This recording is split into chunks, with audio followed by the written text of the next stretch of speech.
গরু কিনতে গিয়া জোহরের নামাজ, আসরের নামাজ, মাগরিবের নামাজ, এশার নামাজ, এক ওয়াক্ত নামাজও আমনে পড়লেন না, আমনে গরু কিনতেন গিয়া। আবার কোরবানির দিন আড্ডি কোবাইতেন গিয়া আমনে জোহরও পড়লেন না, আসরও পড়লেন না, মাগরিবও পড়লেন না। আমনে যদি এরপরে আইসা এই মাইক দিয়েও কন আমি আল্লাহর জন্য কোরবানি দিছি, আমরা বুঝছি না কেন?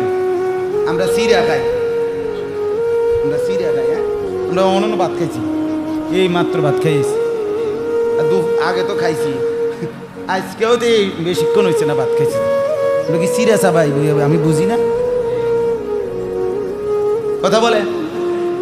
অতএব আমনে মানে উনি মনোযোগ দিয়ে কোরবানি দেয়, এটা হলে মানে মনোযোগী কোরবানি, একেবারে খুব যত্ন নিয়া মনোযোগ দিয়া কোরবানি করতে আছে।